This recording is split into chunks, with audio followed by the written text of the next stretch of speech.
"You're not ambitious enough," my fiancée told me, right before announcing her engagement to my best friend. I let her think she'd won, but at their wedding, karma handled the vows. All right, Reddit, get ready to hear this absolute shit show of a story. Happened 2 years ago, and I'm finally ready to spill everything. Names changed, obviously, but the drama? 100% real.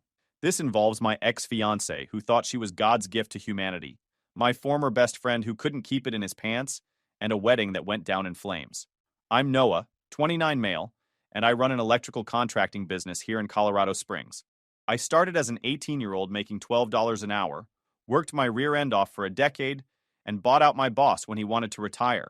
I've got 8 guys on payroll, and we handle high-end residential and commercial work. This story revolves around 2 people I trusted completely. Kiara was my fiancée of 3 years. Blonde, polished, worked in event planning, which basically meant she organized parties for rich people and acted like she was running Apple. Met her at a wedding where she was coordinating. She had that expensive look that screams high maintenance, but you don't care because damn. Then there's Sam, my boy since middle school when his family moved here from Cali. We played baseball together, went to trade school together, stood up at each other's family weddings. He went HVAC, I went electrical. We'd work the same job sites, split referrals, grab drinks every Friday. The guy was supposed to be my brother. My first 2 years with Kiara were solid.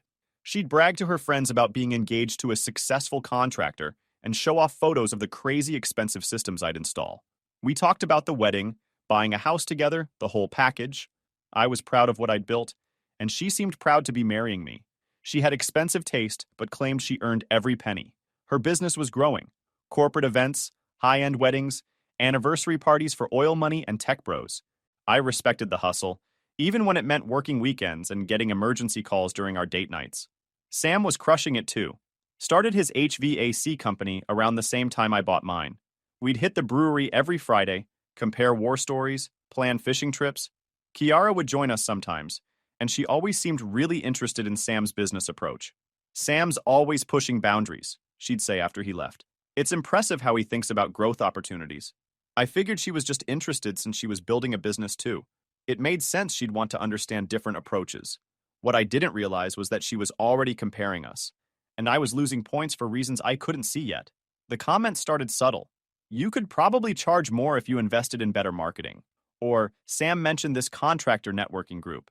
Might be worth checking out." Still seemed supportive. She wanted me to succeed, right? Wrong. See, here's the thing about women like Kiara. They're never actually satisfied with what you've built. They always need you to be building something more impressive to show off to their friends. A successful business isn't enough. It needs to be a rapidly expanding empire, or you're not reaching your potential.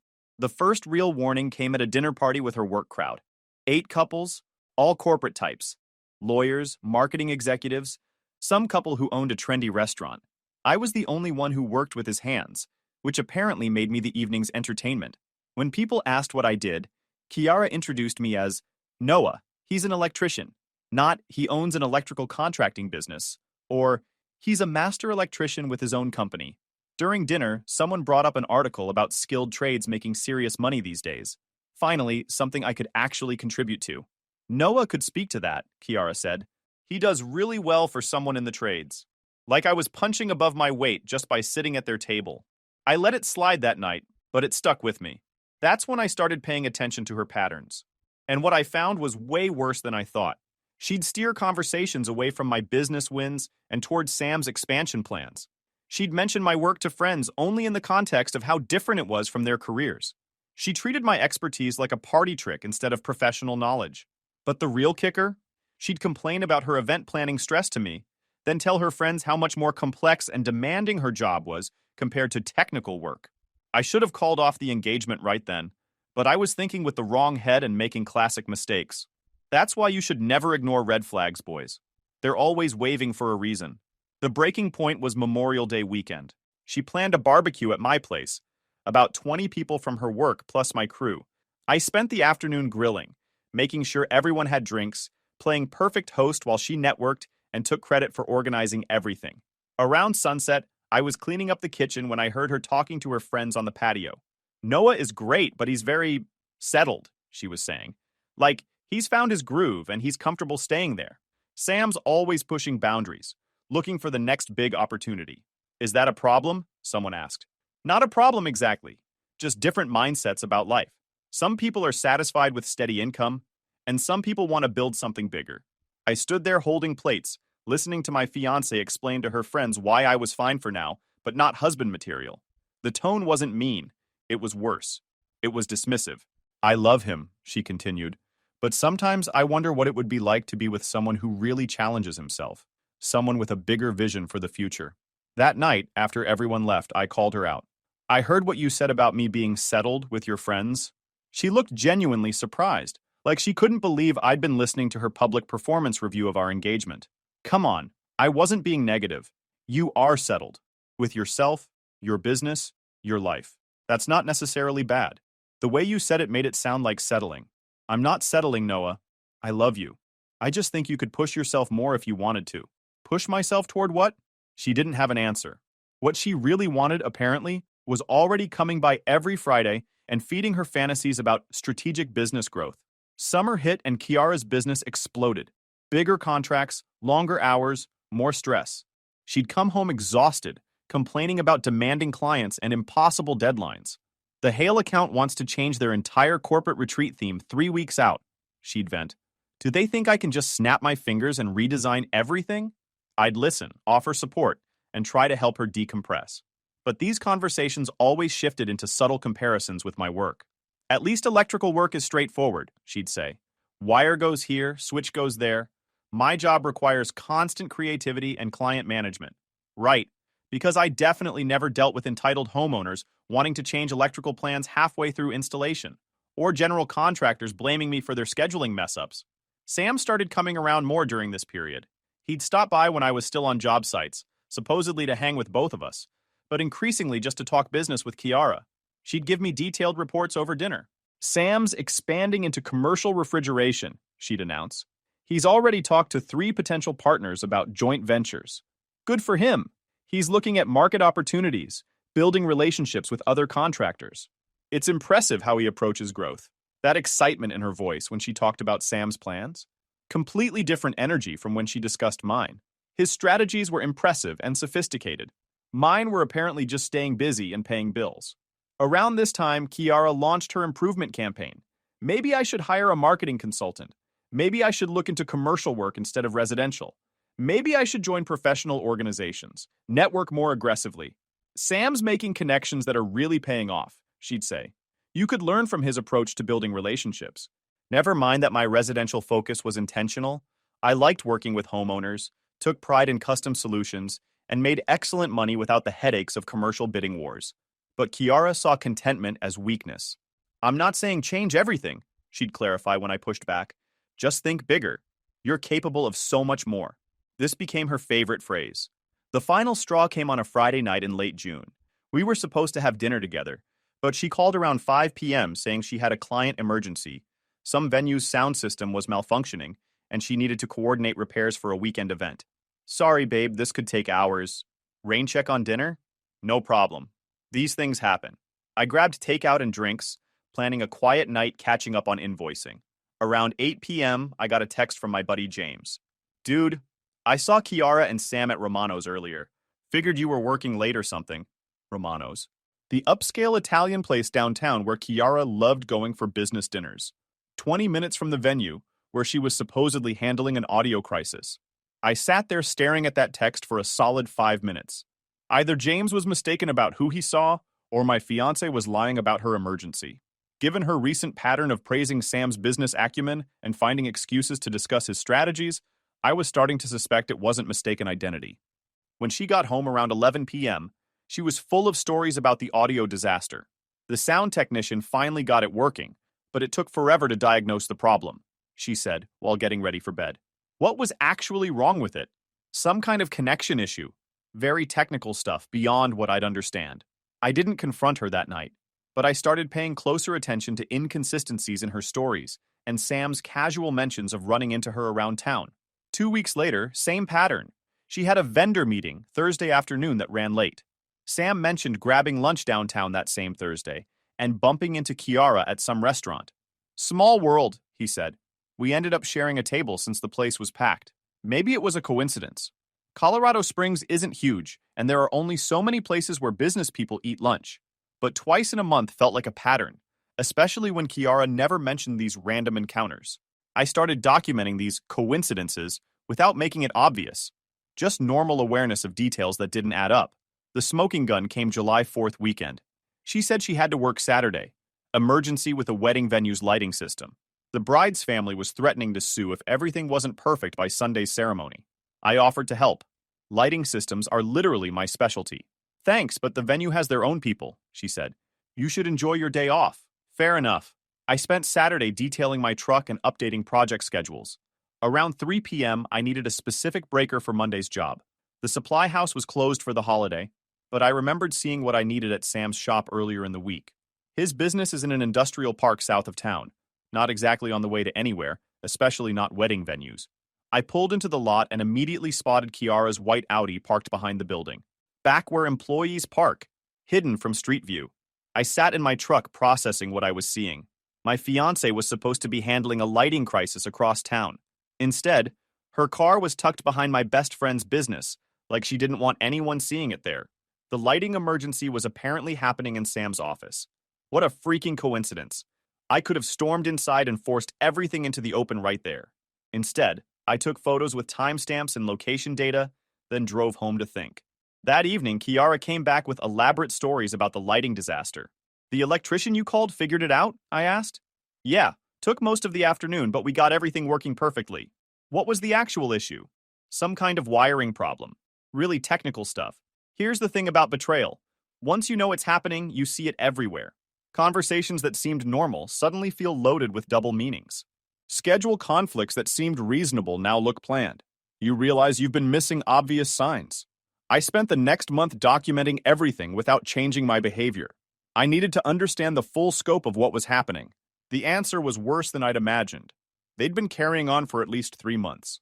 The business consultations, coincidental lunch meetings, emergency weekend calls, all garbage cover stories for whatever they were doing behind my back.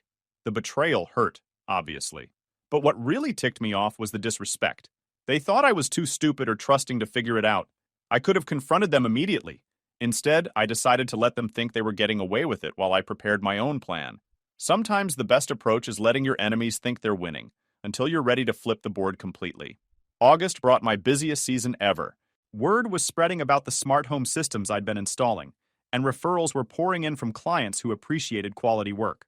Booked solid through February with a waiting list forming for spring projects. I landed a massive contract, complete electrical design for a new luxury hotel downtown. $180,000 project that would establish me as the go-to contractor for high-end commercial work. Kiara noticed the increased business, but instead of excitement about my success, she seemed almost annoyed by it. You're working constantly now, she observed while I updated project schedules. Good problem to have. This is how you build something lasting. I suppose. Just seems like you're always focused on the next job instead of long-term planning. What do you mean? Market expansion, building partnerships with other contractors, thinking about scalability instead of just taking whatever work comes in. She was parroting Sam's business philosophy word for word. His HVAC company was growing fast. New employees, talks about a second location, bigger commercial contracts. Meanwhile, they were getting bolder about their secret meetings. Kiara worked late more often, always with plausible explanations about difficult clients or venue emergencies. Sam found excuses to stop by when I wasn't home, supposedly borrowing tools or discussing potential joint projects that never materialized. I started having casual conversations with people in my professional network, normal relationship maintenance, but I made sure clients and other contractors knew I was reliable, trustworthy, the guy who delivered quality work on time and under budget. Reputation matters in the trades, and I wanted to be positioned well for whatever came next. The first priority was protecting my business assets. I went through every shared account and client contact, making sure Kiara couldn't access anything that could damage my company. Changed passwords, updated bank authorizations, secured customer databases and vendor relationships. If this was going nuclear, my livelihood wasn't going down with the engagement. Second, I documented everything about our shared life. Photos of her contributions to the house, receipts for gifts, vacation records, even utility bills. I wanted zero ambiguity about what belonged to whom. Through careful observation, I started understanding their pattern. They'd been carrying on for months, building emotional intimacy while maintaining the facade of casual friendship. But they were planning something bigger than just messing around behind my back. I could feel it in how they acted when all three of us were together. Too much eye contact, too many inside jokes, too much familiarity disguised as normal friendship. They were building towards something. Then one day, early August, she suggested a romantic weekend getaway. Just us, somewhere beautiful, to reconnect after our busy summer schedules. We've both been so focused on work, she said. It would be good to spend quality time together and really talk about where we're headed. I agreed enthusiastically. Suggested mountain towns, maybe somewhere with hiking and good restaurants. She seemed pleased I was interested in planning something special. What she didn't know was that I'd figured out her strategy completely. A romantic weekend would be perfect setup for a guilt-free breakup conversation.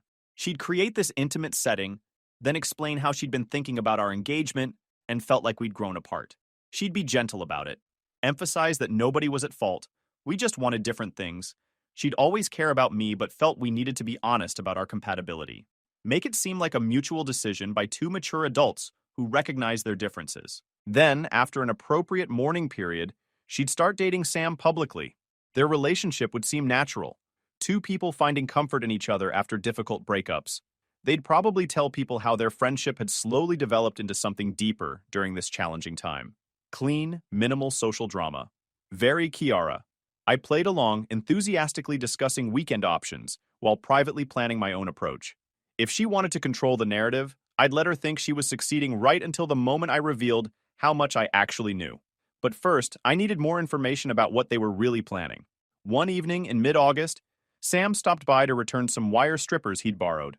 Kiara was working late again, so it was just us drinking sodas on my deck. "You and Kiara seem solid," he said out of nowhere. "Yeah, things are good. Why do you ask?" "Just wondering. You guys ever talk about marriage seriously?" Interesting question from someone who was supposedly just my friend. Why would he care about my wedding timeline unless he had other plans involving my fiancé? "We've discussed it. Probably sometime in the next year or two." "That's cool." She seems like the type who'd want the whole traditional wedding thing. "You thinking about settling down anytime soon?" I asked. "Maybe. If I found the right person. Someone who really understands the business side of things, you know." "That's important," I agreed. "Being with someone who gets your ambitions." "Exactly. Like, you're happy with your business the way it is, which is great. But some people need partners who are always pushing for more, you know?" There it was. Sam had been listening to Kiara's complaints about my limited ambitions and agreeing with her assessment. The conversation continued for another hour, but I'd heard enough. They weren't just messing around. They were planning a future together. They'd convinced themselves they were more compatible, more aligned in their goals, better suited for each other than Kiara and I were, which meant they were about to make this my problem in a very public way. Time to finish preparing my response. Labor Day weekend, Kiara made her move exactly like I'd predicted. Suggested that romantic getaway we'd discussed. Drive up to Aspen, nice hotel, hiking and quality time away from work distractions. "Just us," she emphasized. "No phones, no business calls, just focusing on each other." I agreed immediately.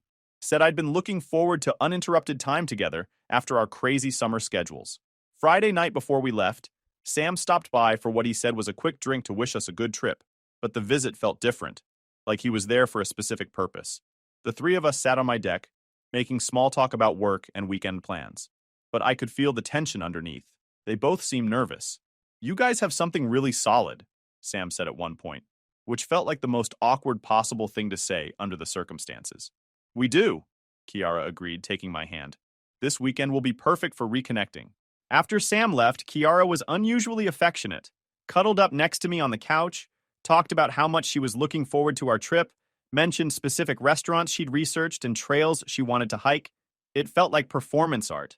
That night, lying next to her while she slept, I realized this was probably our last night together as an engaged couple.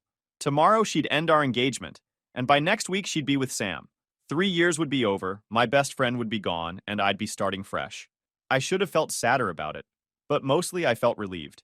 The uncertainty and pretending were almost over, and I could stop acting like I didn't know what was happening. Saturday morning, we loaded up and headed toward the mountains.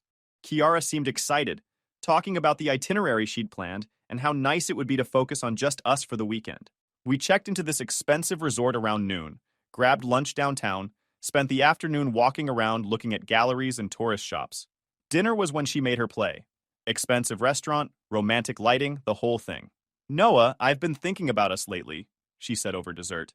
About what we both want from life and whether we're still headed in the same direction. Here we go. I love you, and I know you love me. But I feel like we've grown apart this year. We want different things now. I nodded. Like this was shocking news that had never occurred to me. You're content with what you've built. And that's wonderful. You've created something stable and successful. But I need someone who shares my ambitions. Someone who wants to constantly grow and challenge themselves. What exactly are you saying? I think we should break up. Call off the engagement. She said it gently, reaching across to take my hand, like she was delivering tragic news. I know it's hard to hear, but I think we both know we've grown in different directions. We want fundamentally different things from our careers and our lives. I sat there for a moment, acting like I was processing this unexpected development. You know what? You're absolutely right, I said finally. She looked surprised, like she'd expected more resistance or emotional drama. I love you too, Kiara, but I think we've been staying together out of habit more than genuine compatibility. Relief flooded her face. This was going even smoother than she'd planned. I'm glad you understand. I was worried you'd be angry or try to change my mind. I'm not angry.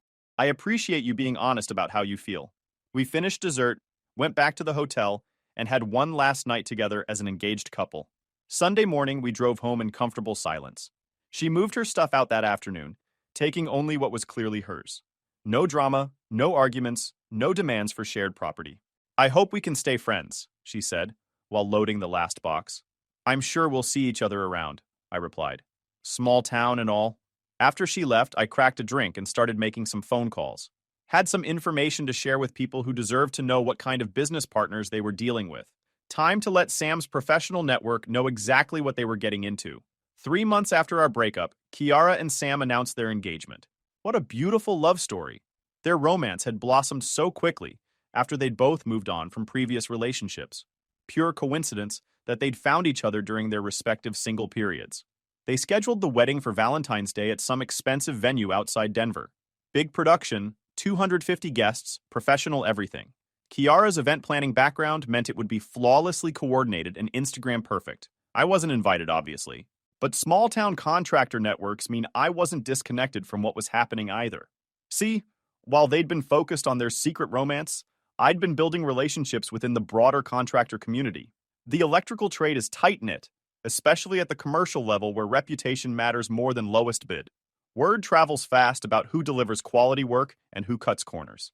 Sam's rapid business growth had come with some serious problems that were starting to surface. He'd been underbidding jobs to win contracts, then cutting corners on materials and labor to maintain profit margins.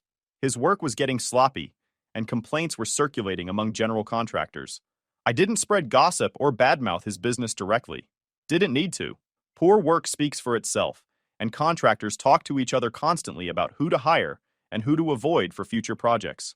2 weeks before the wedding, Tom called me. General contractor who'd worked with Sam on several commercial projects over the past year. You know your ex-buddy Sam Hale? Tom asked. We're not close anymore. Good thing. Because his HVAC work is turning into a nightmare. The system he installed last month is completely messed up. Ductwork is wrong, equipment is undersized, the whole thing needs to be torn out and redone. That's rough, man. Gets worse. Found out he's got similar problems on 3 other jobs around town. Words spreading fast in the GC community. Nobody's going to hire him after this gets out. Perfect timing.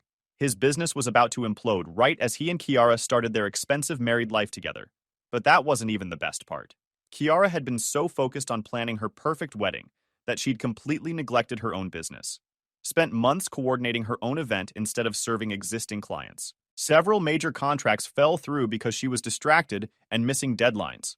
Event planning clients don't appreciate coordinators who are too busy planning their own parties. Her reputation for reliability was taking serious damage just as she was about to need steady income more than ever. The wedding itself was beautiful, from what I heard through mutual friends. Perfect flowers, elegant venue, expensive catering. Everything Kiara had dreamed about since she was a little girl, until the reception. Apparently, Sam had quite a few drinks during dinner and decided to make an impromptu speech about their love story. Started telling everyone how grateful he was that fate had brought him and Kiara together, how they'd supported each other through difficult times, how their connection had grown slowly over many months of friendship. The problem was, his timeline didn't match the story they'd been telling people. He was describing conversations and relationship milestones that dated back to when Kiara and I were still engaged. Sam's intoxicated honesty made it crystal clear that their relationship had started long before our mutual breakup. Several people at the reception had been friends with both Kiara and me. They knew exactly when we'd broken our engagement, and they could do basic math. Sam's rambling speech revealed that he and Kiara had been involved, at minimum, for months before our engagement ended. The reception got uncomfortable fast. People started whispering, connecting dots they'd previously overlooked. By the end of the night, everyone understood that my ex-fiancée had been carrying on with my best friend behind my back, then orchestrated our breakup to cover her tracks. Within a week, the story had spread through our entire social circle and professional community. Kiara's reputation as someone who could be trusted with important events was completely destroyed. Sam's credibility was shot too. If he'd lie to his best friend for months, what would he do to business partners? Combined with his mounting business failures, they were facing professional and social ruin simultaneously. And I was just getting warmed up. Fast forward 18 months. I'm sitting in this upscale steakhouse downtown with Paige, my new girlfriend. We're celebrating because I just landed a $240,000 contract for complete electrical design on a luxury hotel complex. Paige is everything Kiara wasn't. Brilliant, loyal, successful in her own right, and has zero patience for games or drama. She owns a physical therapy clinic around the city and makes more money than most doctors. We're halfway through dinner when Kiara appears at our table like a ghost from my past. Looks like she's been living on energy drinks in desperation for months. Hair greasy, makeup smeared, wearing clothes that scream clearance rack at Target. Noah, I need to talk to you. Paige raises an eyebrow, but stays perfectly calm. And you are? Paige asks. Kiara, his ex-fiancée. Ah, Paige says, taking a deliberate sip of the expensive drink. The one who cheated. How interesting. Kiara's face goes red, but she pushes forward anyway. Noah, please, just 5 minutes. I've been trying to reach you for months. I've been busy building that empire you said I'd never be capable of. Everything fell apart. Sam left me for his secretary last month. I'm losing my apartment next week. Her voice is getting more frantic. I made the biggest mistake of my life. We were perfect together, Noah. We could be perfect again. Paige is watching this unfold like premium entertainment, clearly enjoying the desperation on display. Kiara, you cheated on me for months with my best friend, lied to my face constantly, and manipulated our entire breakup to cover your tracks. What exactly makes you think I'd want you back? Because you loved me. We were engaged. That has to count for something.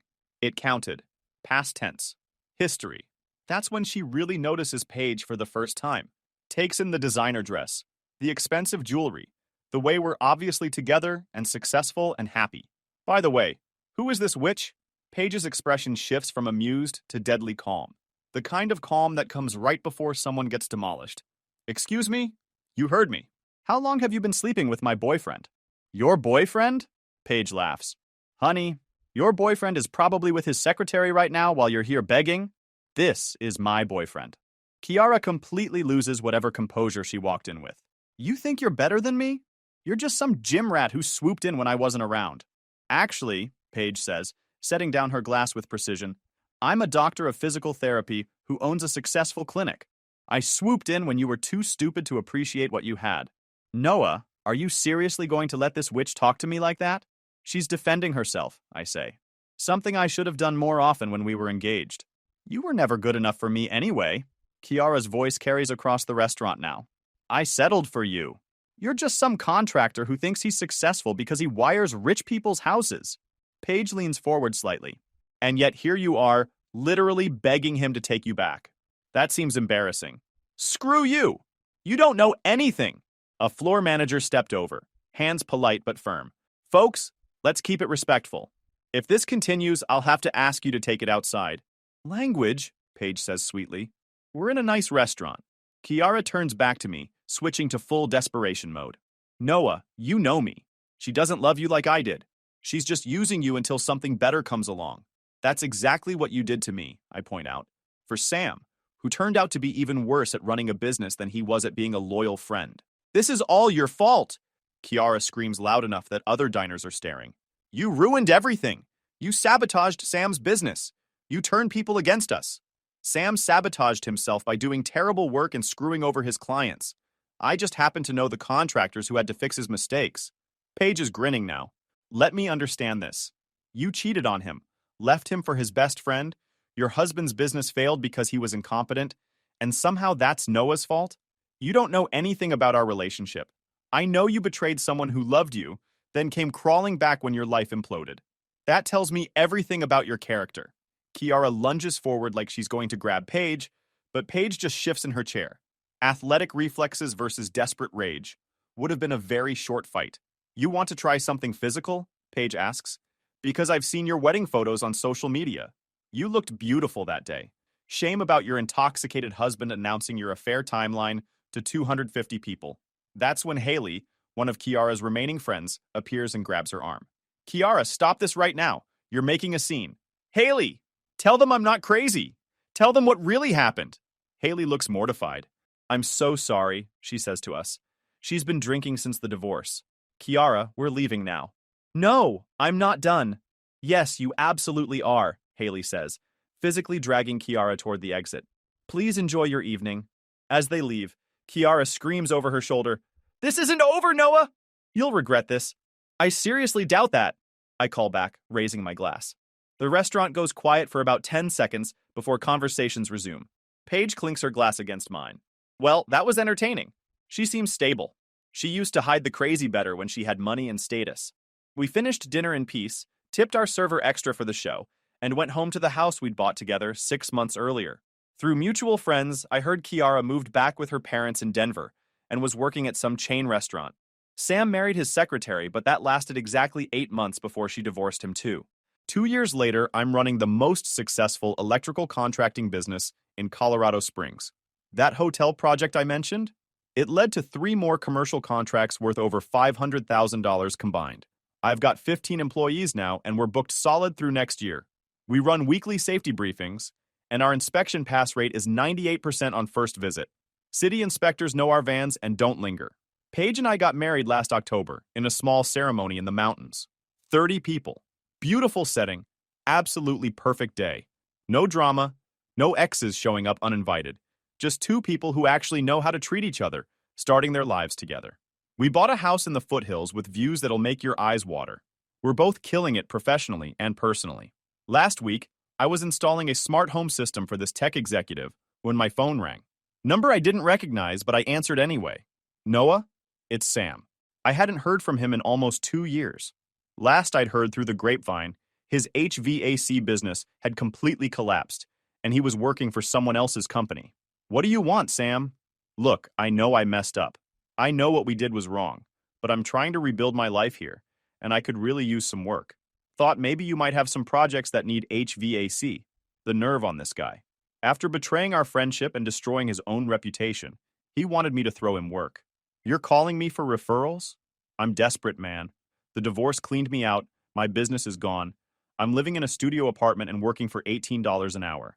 I made mistakes, but I'm trying to do better. Well, I can't help you, I said. Noah, please. I know I messed up our friendship, but I hung up and went back to work. I felt nothing about it. That chapter of my life was completely closed. The funny thing is, Kiara and Sam probably thought they were upgrading when they got together. She wanted someone more ambitious than me, and he wanted someone who understood business strategy. They convinced themselves they were more compatible, better suited for each other.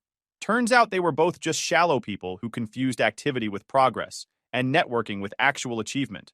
When the pressure hit and real character mattered, they had nothing to fall back on. The best revenge isn't making your enemies suffer. It's building a life so good that their opinion becomes irrelevant. Kiara and Sam can struggle with the consequences of their choices, while I focus on the future with someone who actually deserves my time and energy.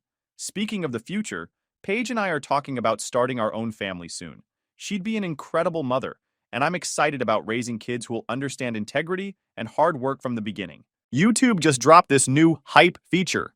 If you're hooked on this story, smash that hype button. It tells YouTube this video deserves to blow up, and it keeps even crazier stories coming your way.